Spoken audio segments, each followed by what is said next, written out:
Bisnis prostitusi atau yang di era digital dikenal dengan istilah Open BO, ditemukan di semua kota di Indonesia. Open BO diklaim meningkat sejak era pandemi COVID-19. Tarif untuk mendapatkan layanan seksual di berbagai kota di Indonesia pun bervariatif. Berdasarkan kajian yang dilakukan CNBC Indonesia Intelligence Unit, pada 59 akun Twitter penyedia jasa layanan seks untuk mengetahui tarif Open BO. Akun Twitter yang dipilih rata-rata memiliki 3.793 pengikut. Dari survei ini didapat gambaran rata-rata tarif sekali Open BO per jam Rp1.117.000 untuk sekali senggema atau maksimal 1 jam. Dan long time atau 24 jam sebesar Rp13.541 untuk bercinta sepuasnya. Tarif jam-jaman di Jakarta sekitar Rp1 juta dan tertinggi di Yogyakarta hampir Rp1,4 juta. Tarif ini bisa dikatakan mengalami inflasi hingga 300% lebih dalam 1 dekade terakhir. Berdasarkan riset serupa yang pernah dipublikasikan oleh Bloomberg Business Week Indonesia pada 2012. Berikut tarif Open BO atau layanan seks di sejumlah kota Indonesia. Kota short time, 1 jam atau maksimal 1 kali ejakulasi. Long time, 24 jam bebas. Nasional, Rp1.117.000, Rp13.541. Yogyakarta, Rp1.375, Rp14.250. Bandung, Rp1.218.000, Rp9.333.000.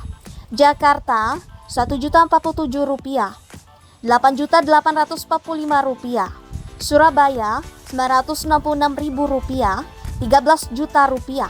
Lampung, Rp950, Rp14 juta. Perlu diingat, tarif itu berlaku untuk sekali layanan. Bila penyedia jasa mampu melayani 2 hingga 4 orang per hari, dapat dibayangkan seberapa banyak penghasilan yang ia dapatkan. Tak ayal, cara ini banyak dipakai gadis-gadis muda yang ingin mendapatkan uang secara cepat. Hal itu dilakukan Cha, seorang penyedia layanan seks via Twitter. Dia mengaku bisa meraup pendapatan hingga Rp50 juta per bulan dari Open BO. Merangkum pengalaman pribadi dan teman-temannya, Cha mengatakan ada 2 faktor pemicu yang mendorong mereka terjebak dalam industri esek-esek ini. Pertama, karena tak punya cukup uang untuk memenuhi kebutuhan dasar sementara mencari pekerjaan sulit.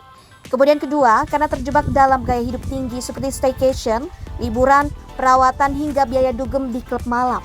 Sementara itu, kajian Sri Hartini Jatmikowati pada tahun 2015 pada Mediterranean Journal of Social Science menemukan faktor lain yang membuat perempuan muda terjebak prostitusi.